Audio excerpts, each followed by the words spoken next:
سلسلة للحديث عن معالم حج بيت الله الحرام،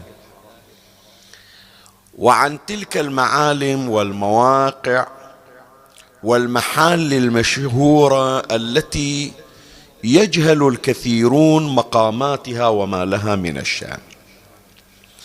كانت بداية هذه الطلبات منذ شهر رمضان، وكان هناك حدس عند بعض الإخوة والأخوات أنه قد يمتد هذا الوباء وهذه الجائحة حتى موسم الحج. ولا شك أن لبيت الله تبارك وتعالى ولحج بيت الله الحرام قلوبا والهة تأمل وتتمنى أن لا تحرم في كل عام من حج بيت الله. وهذه كإثارة عرضية ليس إلا، ونحن في التمهيد والتوطئة لبحث هذه الليلة. هناك شيء يسمى حج بيت الله، وهناك مصطلح آخر يطلق عليه إدمان حج بيت الله. فرق بين أن شخص يحج لمرة واحدة أو يتكرر حجه ولكن بشكل متقطع. هناك مصطلح يطلق عليه إدمان الحج. إدمان الحج يعني أن يحرص الإنسان المؤمن على أن يمضي إلى الحج في كل عام، مو مثل ما نقول إحنا باللهجة البحرانية سنوي خطر سنة، لا، حريص السنة راح السنة الثانية يكون يروح، السنة الثالثة ويكون يروح. وكما قالوا أن أقل عدد لإدمان الحج، يعني حتى يسمونك مدمن حج، كم تحتاج إلى كم حجة تحتاج حتى يسمونك مدمن حج؟ يبتدئ إدمان الحج ب3 سنين. يعني الإنسان الذي يوفق أن يحج إلى بيت الله الحرام 1 و2 و3 متواليات، هذا يسمونه مدمن حج. هذا أقل التقادير. طيب هذا المدمن للحج ماذا يرزق؟ ماذا يعطى؟ مما ورد في الأخبار أن الله تبارك وتعالى بعد هذه 3 سنين المتواصلات يوكل الله تبارك وتعالى ملكا يحج عنه في كل عام.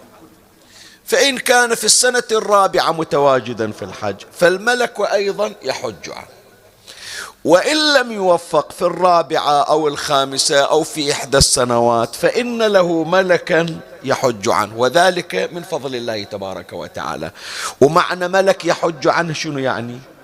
شقد يحصل هذا الحاج من ثواب في الحج؟ زين، الثواب شيء ونفس العمل شيء. هذا شوف كلها إثارات. مرات يقولون واحد أعطي ثواب حجه، ومرة يقولون لا، الحج في حد ذاته وقف في عرفة هرول طاف حول البيت، الثواب شيء والعمل شيء آخر.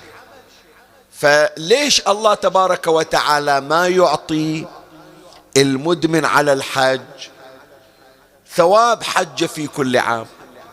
الله يعطيه ثواب ضخم بحيث الثواب الموضوع لحج بيت الله تبارك وتعالى يأتي في كل عام. لا، يوكل ملكا يحج عنه.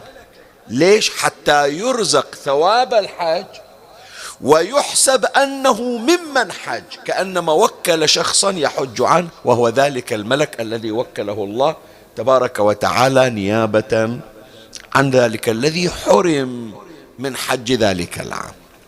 فهناك يا إخواني من عشاق الحج ومن المدمنين على الحج، لأنه حرم، يقول ما نريد على أقل التقادير أنه الأجواء الروحانية للحج نحرم منها. وإن كنا مثلا في البحرين، وإن كنا مثلا في بيوتاتنا نريد على الأقل نعيش أجواء الحج. فجاءت طلبات من الإخوة المتابعين والمشاهدين الكرام أن نخصص موضوعا للحديث عن الحج وعن معالم الحج وأسراره. أنا كنت أظن بأن هذا طلب يتيم مثل ما يقولون، يعني رغبة مثل ما تأتي رغبات كثيرة من إخواني وأخواتي، بس وجدت أنه الطلبات صارت تتكرر في شهر رمضان، ما بعد شهر رمضان، في شهر شوال، في شهر ذي القعدة، وخصوصا في نهاية الشهر الماضي وبداية هذا الشهر. طلبات كثيرة جاءت، قالوا احنا نشوف الحاج والدعوة إلى الحاج ومشاهد الحاج لكن محرومين، لكن على الأقل يكون نعرف. بعضهم يعلل يقول شيخنا ساعات من نروح إلى الحاج نصير مشغولين بأداء المناسك فما نلتفت إلى أسرار الحج إلا بعد الرجوع، وهذه فرصة الآن احنا ما طول محرومين من الوصول إلى ذلك المكان الطاهر. ليش على أقل التقادير هذه المجالس النورانية لا تقوم بتعريفنا بما للحج من معالم وأسرار وخفايا؟ فلهذا ارتئيت أن أخصص سلسلة للحديث عن حج بيت الله الحرام، وأطلقت على هذه السلسلة عنوان وفد الله، لأن الحجاج يا إخواني يطلق عليهم أنهم وفود الله. وفد الله شلون واحد عنده حاجة ويروح يفد عنه؟ هذا موجود عند العرب وإلى الآن. شخص إذا أصابه ضرر، أصابه فقر، عنده حاجة يقصد الكريم، فإذا قصد الكريم لا يرجع خائبا، فكيف إذا قصد أكرم الأكرم؟ وحقيق على الله تبارك وتعالى ألا يخيب وفدا. فأنت لا تقول لي شيخنا أنا ايش أستفيد، أنا مو في الحج الآن، أنا قاعد ببيتي، فأنا إذا رحت الحج تالي أسمع. لا، أنت تعقد النية أنك في هذه الأيام المباركة، في هذه الأيام الشريفة، في هذا الموسم المقدس، في هذه الأجواء، احتسب نفسك من وفد الله تبارك وتعالى. وغرضي من هذه السلسلة أنه أزرع في قلبك بذرة الاشتياق إلى حج بيت الله الحرام وإلى تلك المواضع، خصوصا الأشخاص اللي كانوا يترددون على الحاج على العمرة. الآن في هذا العام وما مضى، في هذه الجائحة وفي هذه الأزمة، أريد مو بس أنه أخلي في قلبه بذرة اشتياق، لا، شوية لا تتحسس من الكلمة، بس أقول أريد أن أزرع بذرة أخرى وهي بذرة التحسر. شلون بذرة التحسر؟ راح أذكر لك بعض من المواطن اللي يمكن إحنا لما كنا نتردد على تلك البقاع الطاهرة نمر عليها ما نعرف قدرها، بعض الأماكن نمر عليها ما نعرف شانها، وراح يمر علينا إن شاء الله في أثناء الكلام. في هذا المجلس الشريف طبعا لا يسعني أن أستوعب كل معالم الحج، يعني أنا أذكر لك فصول معالم الحج، لا، هذا مجرد الفهرسة، أذكر أسماءها أحتاج إلى مجلس مستقل، بس راح أنتقي بعض من المواضع، 5 من المواضع في المسجد الحرام وموضعين آخرين خارج المسجد الحرام، وأشير إلى ما فيهما من خفايا ومن أسرار ومن تعريف. فإذا حديثي هذه الليلة و3 ليال أخريات تحت عنوان سلسلة تسمى بسلسلة وفد الله. هذه الليلة أتحدث في هذه الحلقة عن بعض من معالم الحج. ليلة غد إن شاء الله أتحدث عن بعض من أسرار الحج. في الحلقة الثالثة أتحدث عن الجوانب العرفانية في الحج. في الحلقة الرابعة والأخيرة أتحدث عن بعض من الجوانب الولائية في الحج. هذه فهرسة إلى سلسلة وفد الله التي سأقوم بعرضها ابتداء من هذه الليلة إن شاء الله، ومن الله أستمد العون والتوفيق، ومن مولاي أبي الفضل العباس المدد، وألتمس منكم الدعاء. وثلاثا بأعلى الأصوات صلوا على محمد وآل محمد. اللهم صل على محمد وآل محمد.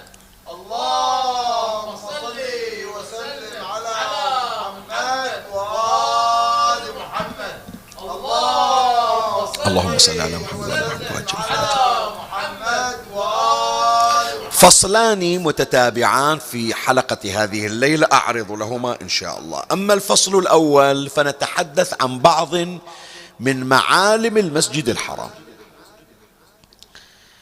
المسجد الحرام أولا، قد واحد يقول شيخنا ليش بالذات المسجد الحرام؟ شنو الفرق بين المسجد الحرام وبين غيره من المساجد؟ شنو الفرق بين أنه أنا أروح، مو البعض يقول إذا ما أروح إلى العمرة راح أروح إلى المدينة لزيارة قبر النبي صلى الله عليه وآله. وخلي أقول لك شيء، يعني هذا خصوصا لأولادنا وبناتنا، شوية اسمعني وحط بالك. يمكن البعض يرزق العمرة أو يرزق الحج في فترات متفاوتة، البعض الآخر خصوصا من أبناء الخليج التردد على المسجد الحرام، التردد على البقاع الطاهرة متاح في غير هذه الأزمة وفي هذه الجائحة. يريد يروح العمرة أخذ سيارته وراح، يريد مثلا يروح يزور النبي صلى الله عليه وآله، الوضع متاح، مو مثل آخرين الله إن شاء الله يرزقهم. زين، في الآونة الأخيرة لاحظ خصوصا من أولادنا عادة من يروحون إلى الرحلة يقول نروح إلى العمرة ومن العمرة نروح إلى المدينة. أحيانا ما عنده مجال يروح إلى العمرة لسبب من الأسباب، إما لمرض أو لمشاغل أو أنه عنده عائلة، فيستعيض عن العمرة بشنو؟ بزيارة النبي صلى الله عليه وآله. انقدح في أذهان بعض من أولادنا وبناتنا أنه أنا مخير، ما رحت العمرة أروح المدينة، كأن القضية فيها تخيير. رحت المسجد الحرام سيء، رحت المدينة نفس الشيء، ماكو فرق. لا، هناك فرق. إذا جاءك ظرف الله لا يجيب هذا الظرف وحرمك من قصد بيت الله الحرام واستعضت عنه بمدينة النبي صلى الله عليه وآله، صح هناك أجر، صح هناك ثواب، صح هناك فضل كبير، لكن تذكر أنك حرمت من فضل أعظم في بيت الله الحرام. لابد أنه تعيش حالة الحسرة والحرمان وتقول إذا حرمت من هذا الأمر حاليا إن شاء الله أعوض لأنه فاتني خير كثير. شلون؟ أذكر لك الحديث عن الإمام الباقر عليه السلام في فضل المسجد الحرام. طبعا أحاديث كثيرة في نفس المضمار، بس أنا مختار هذا الحديث عن الإمام الباقر عليه السلام. قال: صلاة في المسجد الحرام أفضل من 100,000 صلاة في غيره من المساجد.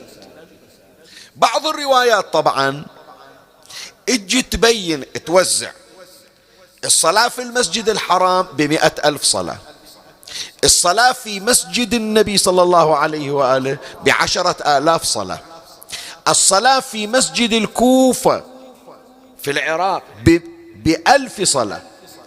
فأنت صح يلي رحت المدينة عليك بألف عافية، زرت النبي، زرت الصديقة الزهراء، زرت الأئمة صلوات الله عليهم، هنيالك. بس تذكر أن 90,000 فضل صلاة فاتك.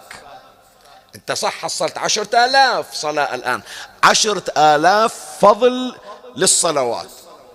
ما يخالف، مدام ذكرنا النبي بأعلى أصواتكم صلوا على محمد وآل محمد.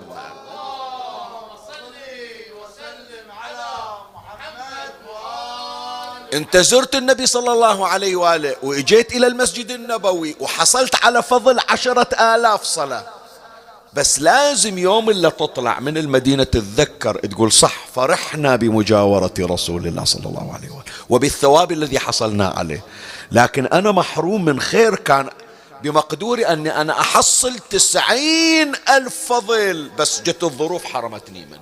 فتبقى هذه الحسرة في قلبك حتى تعوضها مرة أخرى. ما تقول والله إذا ما رحنا مكة رحنا المدينة سيان، لا، هناك فضل، هناك فضل محرومون منه. طيب، مدام مرينا عند هالعبارة، شنو يعني الصلاة في المسجد الحرام تعدل فضل 100,000 صلاة؟ شنو يعني؟ واحدة من المعاني، حط بالك للكلمة، واحدة من المعاني أنه شقد أنت تحصل ثواب من ركعتين، شقد أنت تحصل ثواب من أنه تصلي الفريضة أو النافلة في مسجد من المساجد، فأضرب الثواب اللي تحصله في من وراء أي صلاة في 100، في 100,000. فأنت مثلا خلنا نقول 10 حسنات تحصلها من وراء ركعتين تصليهم في أي مكان. من تصلي نفس الركعتين في المسجد الحرام الثواب اللي تحصله اضربه في 100,000. شوف ايش قد تحصل من أجر وثواب. هذا واحد من المعاني. المعنى الثاني اللي يمكن خافي عن البعض، الصلاة في المسجد الحرام، فضل الصلاة في المسجد الحرام تعدل فضل 100,000 صلاة في غيره من المساجد. شنو يعني؟ يعني قد تكون أنا عندي حاجة متعسرة، كل ما أدعي الله ما أحصل، يوم من الأيام أطلع إلى مسجد صغير مو حجما مو فضلا وإنما مساحة أقصد أو بناء، أجي أصلي على رسلي ما ملتفت، مصلي ركعتين في مسجد جاي عرضا، صار وقت الصلاة نزلت وقفت صليت فد مرة دعيت، وإذا الحاجة اللي صار لي مدة أنا أدعو الله أن تقضى قضيت لما صليت الركعتين في هذا المسجد. ليش؟ شنو السبب؟ هناك فضل للمسجد، هناك الله تبارك، هذا بيت الله هذا، والمسجد إلى شأن.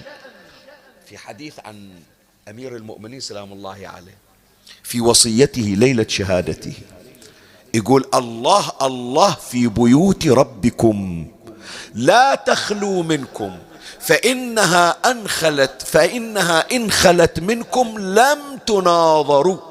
يعني شنو؟ يعني هناك حوائج حتى تحصلها من وراء المسجد، ما تصيروا انت تطلب في بيتك، تروح المسجد تصلي لك ركعتين تقضى لك الحاجة. عرفت يوم جت هالأزمة وانسدت كثير من المساجد ايش قد انحرمنا؟ اي والله ايش قد انحرمنا. تعرف لما توقف عند باب المسجد وتقول: يا محسن قد أتاك المسيء أنت المحسن. المحسن شو يسوي يا جماعة؟ لما تقول فلان من المحسنين شنو يعني؟ يعني من أطلب عنده حاجة أعطاني الحاجة، فأنت حاجتك تحصلها من المسجد. زين، المسجد هذا الصغير بناء تحصل من عنده حاجة، نفس الصلاة اللي صليتها في هذا المسجد الصغير بناء مو صغير مقاما، صليت نفس الصلاة في المسجد الحرام، إذا تحصل حاجة في ذاك المسجد الصغير تحصل في بيت الله 100,000 حاجة. إيه نعم. فإذا فضل الصلاة في المسجد الحرام يعدل 100,000 صلاة في غيره من المساجد. الفضل شنو يعني؟ يعني هناك حوائج مدخرة في بيوت الله، ولكن في المسجد الحرام 100,000 حوائج عن غيرها من البيوتات الأخرى. فإذا هذا واحد من المعالم. أولا المسجد الحرام من معالم الحج. تمام. نجي الآن إلى نفس المسجد الحرام. نفس المسجد الحرام فيه معالم أيضا، والبعض لعله يعني يكون شوية تسمحوا لي إما أنه ما ملتفت لسبب من الأسباب، وهذا ترى موجود. بعضهم يقول شيخنا ما موجود، لا موجود. بعضهم يجي مسكين على علاته ما يدري، تروح العمرة قال أروح العمرة، ويجي مثلا يطوف مسكين ويرجع، لباله هو بس مجرد طقس. أما أنه يتأمل في حقيقة الطواف، في حقيقة السعي، في حقيقة هذه المواضع. مساكين بعضهم محرومين، ما يحتاج أنه أنا أذكر لك جنسيات البعض مساكين، بس جابوهم. خصوصا أنه بعض من المحسنين من يريد يسوي أعمال خيرية شي يسوي؟ يدور إلى بعض من الفقراء يحججهم أو يجيبهم عمرة.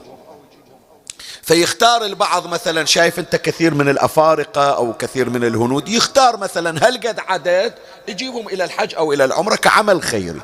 فهذول مساكين هم إجوا إلى مكة إلى الاعتمار أو إلى الحج، خلص المنسك ورجع. لو تسائله تقول له ايش قيمة هالكعبة، ايش منزلتها؟ ما أدري. ايش قيمة الحج؟ ما أدري. شنو الفرق بين الحج والعمرة؟ ما أدري. تمام. فهناك ممن يشتكي القصور، وشوية هي الكلمة نوعا ما مزعجة، وهناك ممن هو متهاون. متهاون يعني شنو؟ يعني يجيك إلى المكان كأنما سياحة، ينشغل في كثير بعضهم. ليش ما أقول لك أن البعض يعصي الله وهو عند الكعبة المشرفة؟ موجود لو لا؟ كم سمعنا عن سراق، كم سمعنا مثلا عن رفع صوت، كم سمعنا مثلا عن شتائم، كم سمعنا مثلا عن اعتداءات من هنا ومن هناك. هذا لو يعرف قيمة المكان يتجرأ على الله عز وجل في ذلك الموضوع؟ ما يعرف، فتهاون عنده. تمام.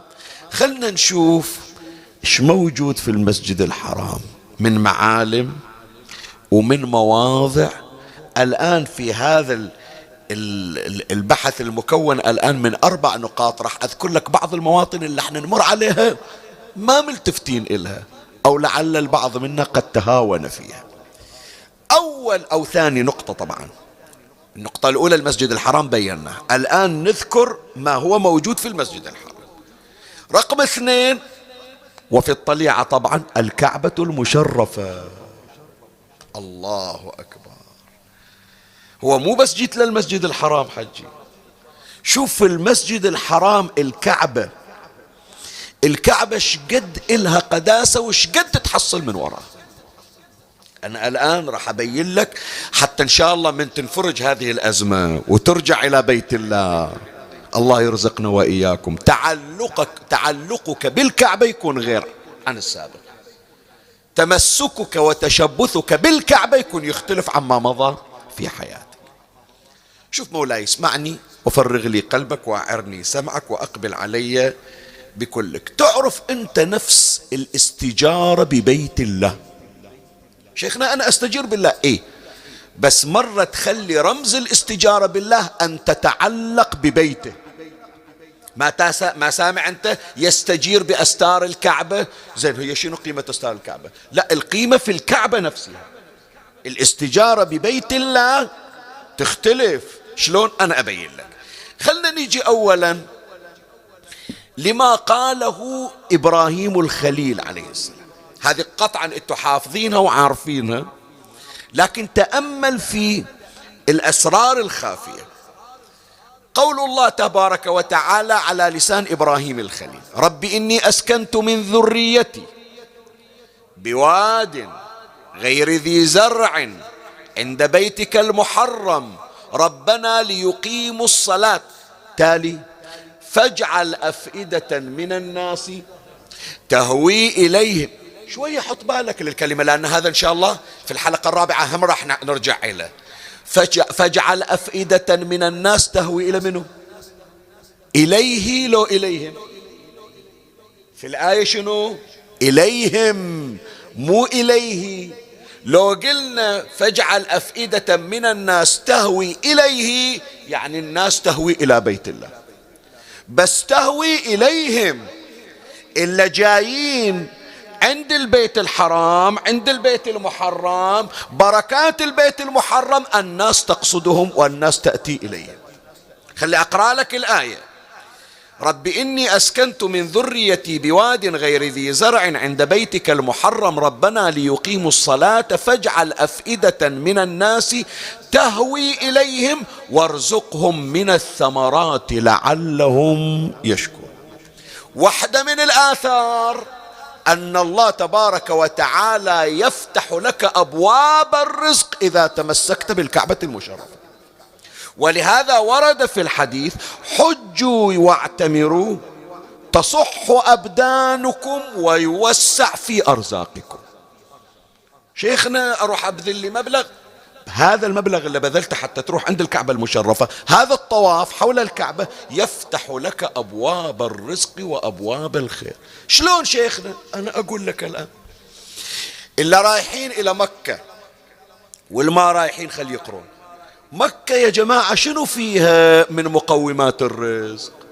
هو القرآن يقول واد غير ذي زرع، ما في شيء، لا زرع لا غير زرع، بس اجوا جاوروا بيت الله ابتدأ الخير يأتي إليهم.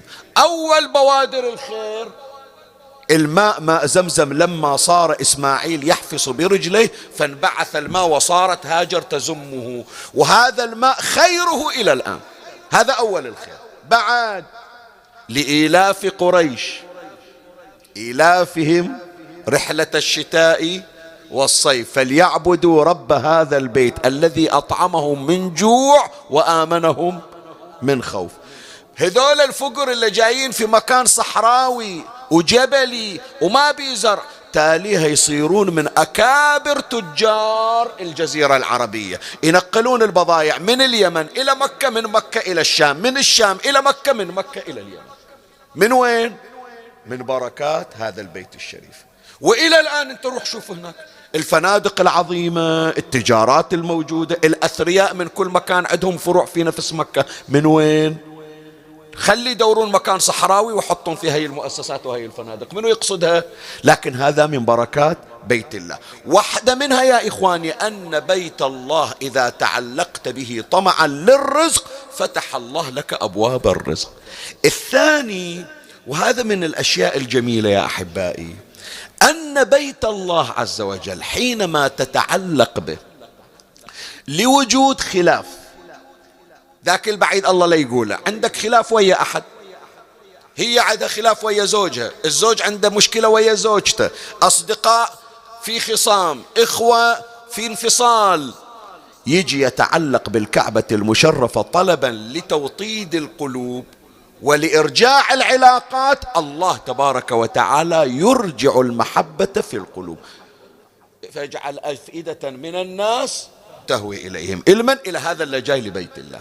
ومن أجمل ما يذكر، هذا احنا ذكرناه كثير من المرات بس الآن يخدم المطلب، 2 من أولاد أبي لهب أولاد عم النبي صلى الله عليه وسلم، واحد اسمه عتبة، الثاني اسمه معتب. شقد كانوا يأذون النبي، شقد كانوا يقسون على النبي، يوديهم أبوهم أبو لهب لإيذاء رسول الله صلى الله عليه وآله. من إجا النبي صلى الله عليه وآله في فتح مكة، يعني بعد 8 سنين، بعد غيبة 8 سنين، والعباس بن عبد المطلب عم النبي اجى إلى رسول الله صلى الله عليه وآله قال له يا رسول الله أولاد عمك عتبة ومعتب، طبعا أبو لهب عنده واحد اسمه عتيبة ذكرنا قصته إلا النبي دعا عليه وجاء أسد وافترسه اسمه عتيبة، هذا عتبة ومعتب 2. اجى العباس بن عبد المطلب إلى النبي يقول له يا رسول الله أولاد عمك مستحيين من عندك. قال أنا عفوت عن الكثيرين وأطلقت الكثيرين، أولاد عمي أخليهم جيبهم. فأخذهما النبي صلى الله عليه وآله وطاف بهم حول الكعبة. شوف شاهدي في هذا الموضع، اللي سامع من عند القضية ما استفدنا منها هذه الاستفادة، في هذا المجلس الشريف طلعنا هذه الفائدة. ايش سوى النبي صلى الله عليه وآله؟ فجاء النبي بهما فألصقهما بجدار الكعبة ورفع طرفه نحو السماء وصار يتمتم بكلمات، ثم تهلل وجه النبي صلى الله عليه وآله وصاح الله أكبر الله أكبر. المسلمون يسائلون النبي يا رسول الله ماذا؟ قال استوهبتهما من ربي فوهبهما لي. شوف بركة وضع 2 عتبة ومعتب عند الكعبة، العداوة اللي كانت موجودة بينهم وبين النبي تحولت إلى محبة ومودة. تاليها عقب 1 أو 2 صارت معركة حنين، وهما اللذان يدافعان عن رسول الله ويلوذان بناقة رسول الله. من عقب العداوة بركات شنو؟ دعوة النبي واحد، وأثر الكعبة من تعلقوا بها، لأن النبي تتصور إذا تعلقت بالكعبة تحصل أثر، فكيف إذا جعل الذي جعلك تتعلق بالكعبة هي كف رسول الله صلى الله عليه وآله. فالكعبة يا أحبائي والتوسل إلى الله تبارك وتعالى بها ولصق البدن عليها على الكعبة مجرب لقضاء الحوائج. وإن نسيت فلا تنسى من انشقت الكعبة لأجلها. اي والله هي فاطمة بنت أسد يا جماعة. ليش هذا واحدة من الأسرار أن الكعبة من المجربات. فلهذا يوم اللي اجت فاطمة بنت أسد ووقفت عند ظهر الكعبة وقالت اللهم إني آمنت بك وبكتبك ورسالاتك وأنبيائك وملائكتك وإني على دين جدي إبراهيم. ايش قالت؟ قالت فأسألك بحق البيت ومن بناه. وبحق هذا الجنين الذي في بطني يؤنسني بحديثه، وبحق نبيك محمد. شوف، أخرت إبراهيم وأخرت رسول الله وأخرت أمير المؤمنين، وابتدأت بشنو؟ بحق البيت ومن بنى. ليش؟ لأسرار الكعبة. فلما توسلت إلى الله بالكعبة وبإبراهيم الخليل وبرسول الله وبعلي بن أبي طالب، انشقت الكعبة كرامة لعلي أمير.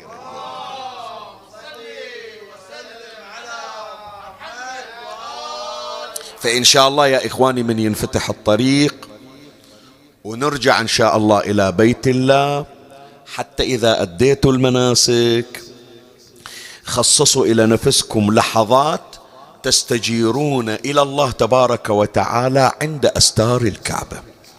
خلي أذكرك بشيء يمكن فات على كثيرين من حضراتكم.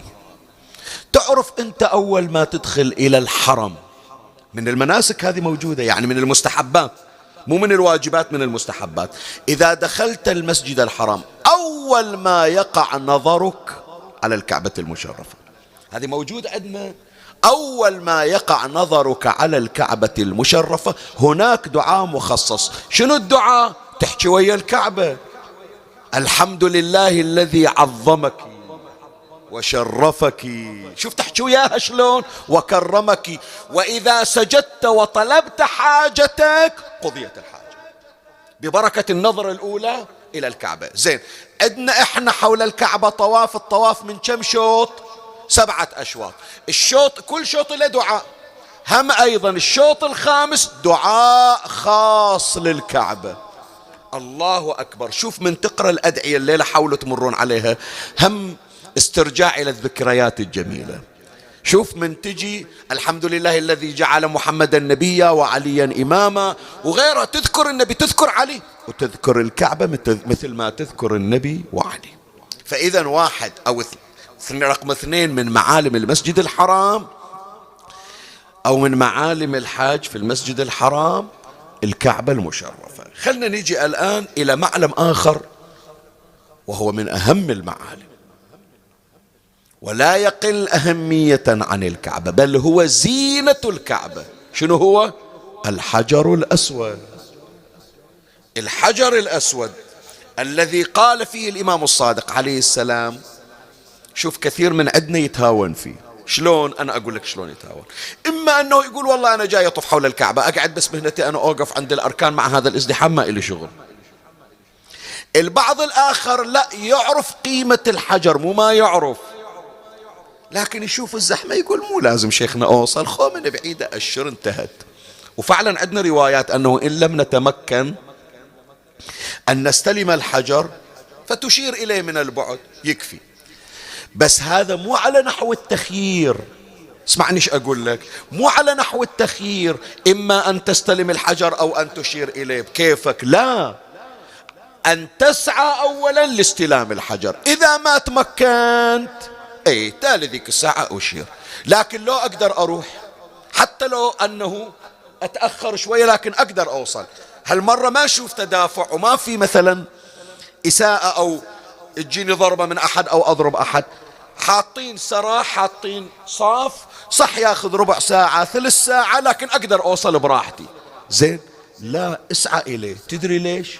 شوف الحديث عن الامام الصادق عليه السلام قال: استلموا الركن، الحجر الاسود يعني، استلموا الركن فانه يمين الله في خلقه. يعني هذا ايد الله مو حجر، انت كأنما مو مستلم حجر، انت كأنما جاي الصافح الله. منو من عندنا يا أحبائي ما يتمنى يجي ذاك اليوم اللي يسلم على إمامنا صاحب العصر والزمان عجل الله فرجه الشريف؟ كل واحد يقول شيخنا إذا طلع الإمام إن شاء الله أوفق للسلام عليه، تمام.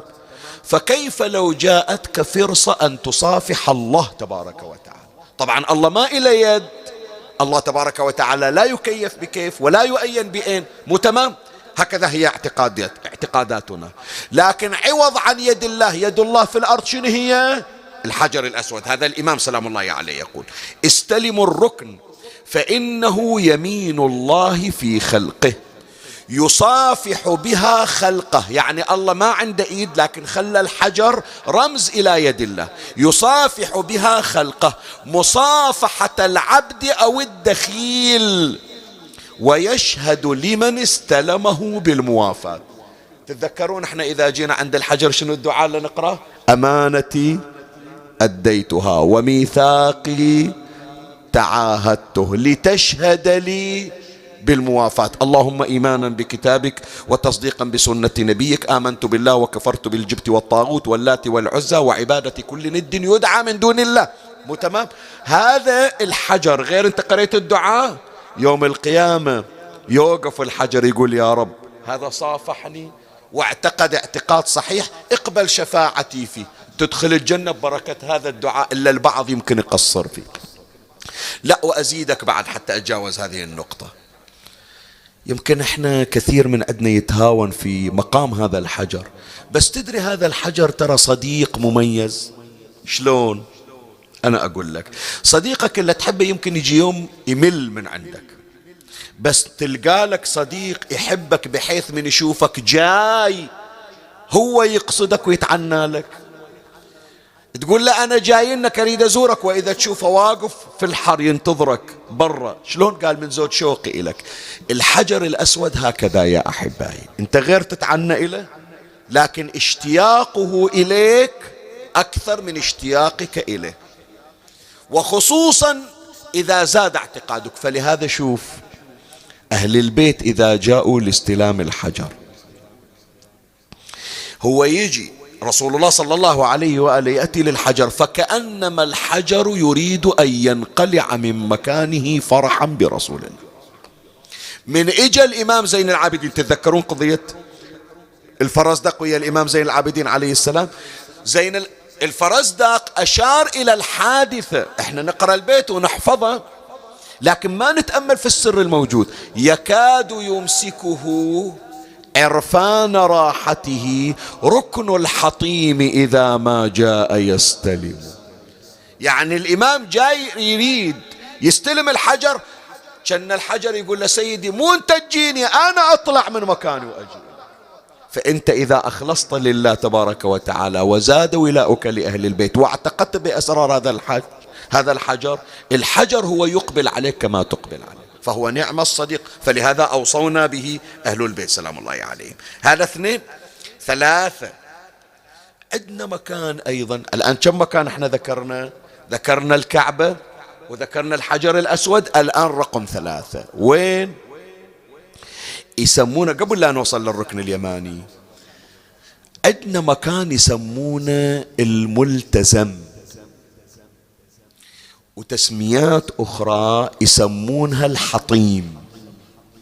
هو تونا قارين البيت، يكاد يمسكه عرفان راحته ركن الحطيم إذا ما جاء يستلمه. الحطيم وين يا جماعة؟ الحطيم بالميم وين صاير؟ في المسافة بين الحجر الأسود وباب الكعبة. الليلة إن شاء الله تطلعون صورة الكعبة وهي المعالم تخلونها قدام أعينكم.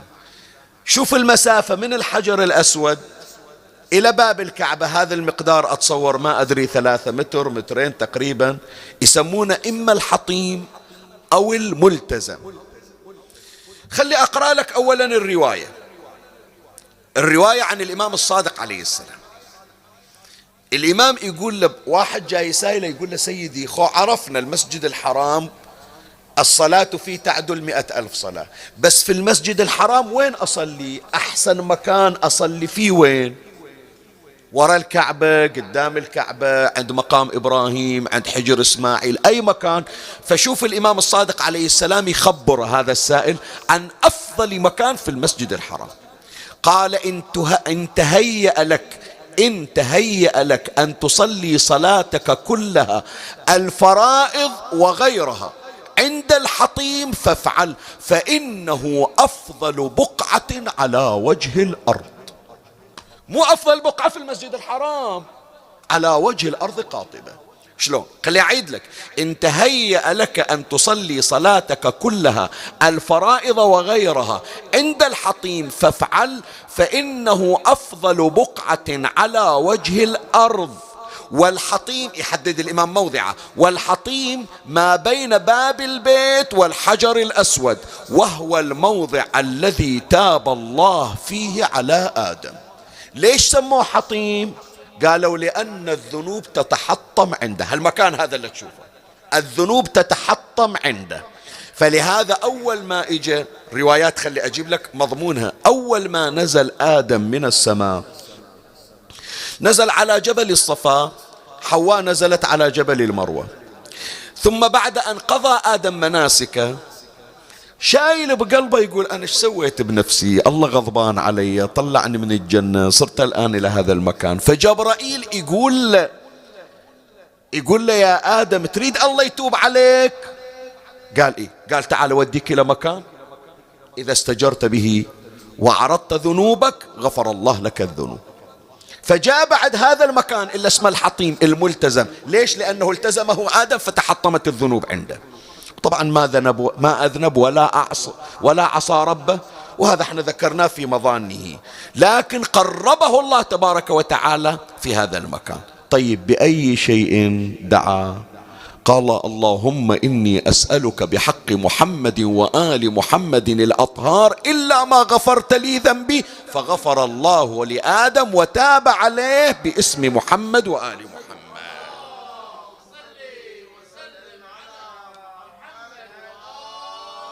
زين، رقم 4 حتى نتجاوز هذه المحطة إلا ذكر الآن أبو علي، الركن اليماني.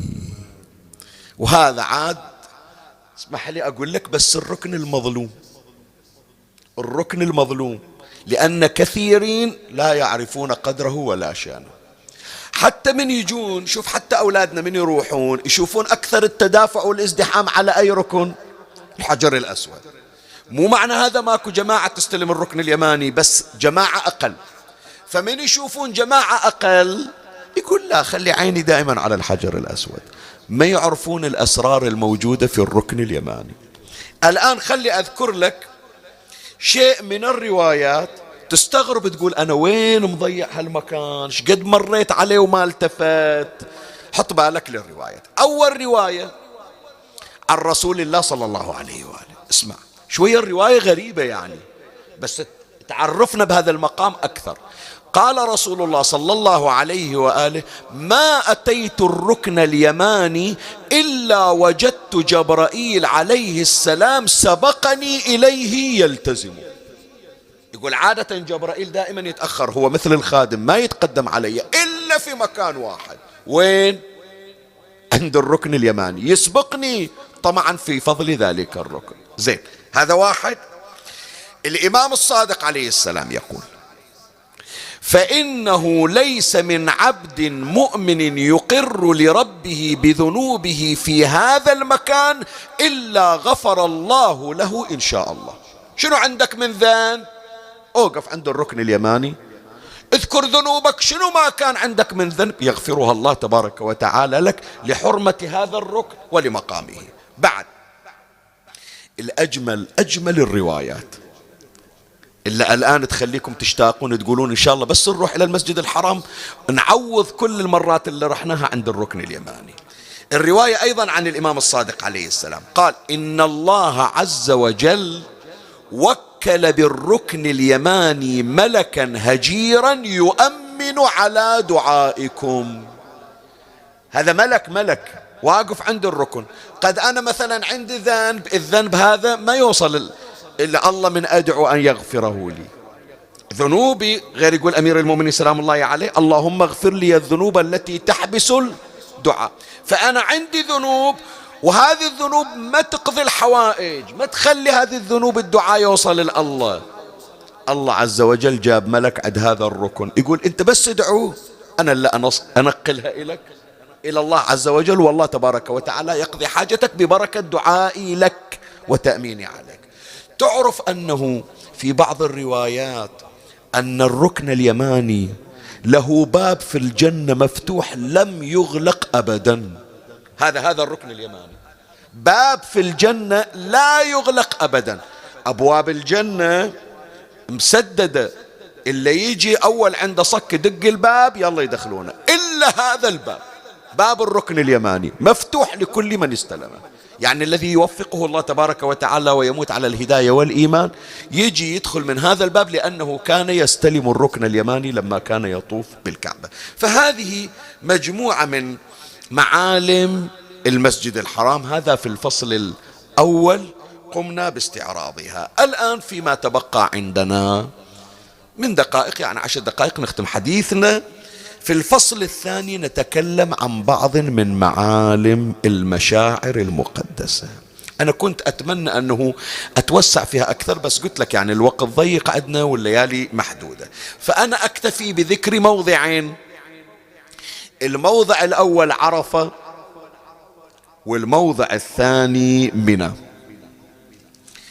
أما الموضع الأول عرفة، الحديث عن الإمام الصادق عليه السلام، لأن البعض كان يقول شيخنا ما نصدق متى نخلص الحج، قاعدين في الحر وكذا وشي وفي هذا الضيق وفي هذا الازدحام إيه، فإحنا نريد بس نخلص حتى نطلع نخلص الحج اللي علينا. لا، شوف إيش عندك تحصل في عرفة.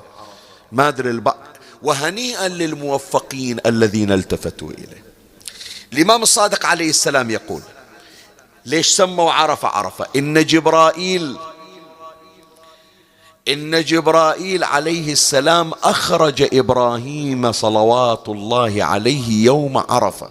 جايب لنا جبرائيل إبراهيم حتى يعلم مناسك الحج.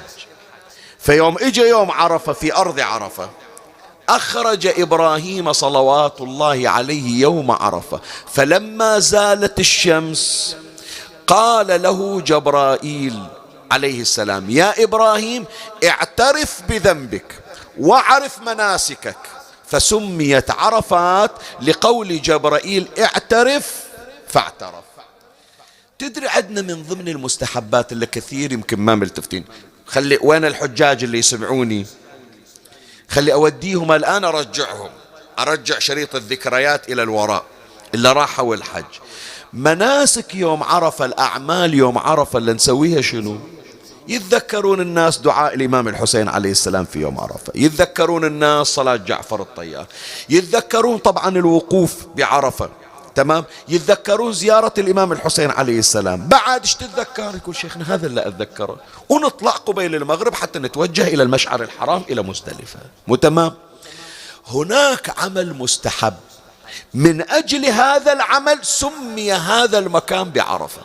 شنو هو؟ يستحب أن تصلي ركعتين بعد صلاة الظهرين، غير نصلي جماعة احنا في الخيمة، وعقب صلاة الجماعة عادة يقرون الحملات دعاء عرفة.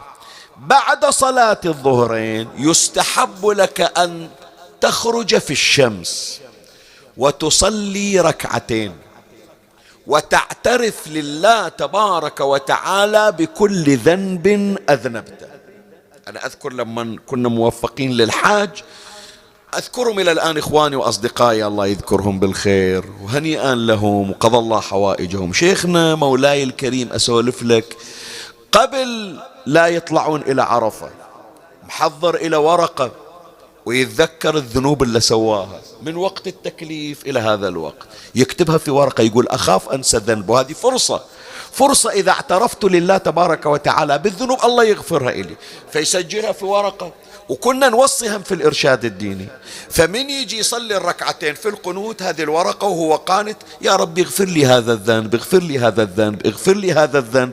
فإذا استعرض ذنوبه واعترف بها بينه وبين الله ما حد يدريه، غفر الله له ذنوبه. ولهذا ورد في الخبر أنه يخرج من ذلك اليوم كيوم ولدته فيه أمه. شنو يعني؟ الطفل من أول ما جابوه ما عليه ولا ذنب، أنت كأنما طفل نازل من بطن أمك، ولا ذنب عليك لأنك اعترفت بتلك الذنوب. ومن هنا سميت تلك البقعة بعرفات، لأن المؤمن يعترف فيها بذنوبه أمام الله فيغفر له جميع ذنوبه. اللهم اغفر لنا جميع ذنوبنا. زين، ختاما وصلنا إلى نهاية المطاف، منى. اي والله شيخنا نوقف يعني نرفع عن أنفسنا شوية كلافة، يمكن إذا البعض متكلف من طول الوقت أو كذا. لا، يتذكرون الحجاج بعضهم يوم عيد الأضحى. الآن كل الحجاج اللي يسمعوني يتذكرون. عادة الناس في غير الحاج هذا العيد عيد الفرح عندهم، بعضهم يسمونه العيد الأكبر، فعلا هو العيد الأكبر، بس احنا عندنا عيد الله الأكبر أي يوم؟ عيد الغدير، عيد الولاية. بس بين العيدين عيد الفطر وعيد الأضحى، عيد الأضحى أكبر من عيد الفطر. زين، الناس عادة فرحانة، يلبسون الثياب الجديدة، يتزاورون، لكن تعال إلى الحجاج يوم العيد مساكين، أوه هو سعدهم. أي والله، طلع من الصبح ضرب مشوار، يا الله تجي إلى الجمرات وذاك الازدحام ورمي الجمرات، ويمكن مسكين تحصل له فلعة على عينه على راسه، كم واحد طلع مدمه. زين، خلص هالنوب يرجع الآن شوية. يعني الحجاج اللي راحوا في السنوات الأخيرة يسمونه، يعني اسمحوا لي من التعبير هذا، التعبير تجوزا، يقولون حج الدلع. يعني في ترفيه قياسا بالسابق، تطلع من الجمرات تروح إلى المذبح إلى المقصاب، تختار الذبيحة تذبحها بنفسك. كارثة، يا الله تخلص من المناسك، تعب ومشقة. حتى الآن مع هذا الوضع، مشوار رايح مشوار جاي، تمام. فلهذا تشوف يوم العيد الناس كلها في فرح وسرور، الحجاج مساكين بعد المناسك تمر على خيامهم كل واحد ذا بروحه من التعب والمشقة. زين، خلنا نيجي الآن مضموم إلك في هذه البقعة. ولماذا سميت أرض منى أو منى بهذه التسمية؟ ليش سموها منى؟ أنقل إليك الروايتين. الرواية الأولى عن الإمام الصادق عليه السلام، قال إن جبرائيل أتى إبراهيم عليه السلام فقال تمنى يا إبراهيم، فكانت تسمى منى فسماها الناس منى. ليش؟ لأنه أي شيء تطلبه، أي شيء تتمناه تتحقق في ذلك المكان. أنت جاي تعبان ومتكلف وأنت ضيف الله، وهالضيف هذا حصل مشقة، يا الله سموه ضيف، مطلعينا مودينا عرفة، من عرفة مودينا مزدلفة، من مزدلفة مشينا للجمار، من الجمار مودينا يذبح، من الذبح مودينا يحلق، من الحلق يا الله زي وباقي المناسك. فالآن الله مكرم انك اي شيء تطلبه تحصله. فلهذا الناس تقول منى، هو الاسم بالاساس شنو؟ منى، جمع امنية، اي كل ما تتمناه يتحقق. زين، خلنا نجي للرواية الثانية مسك الختام.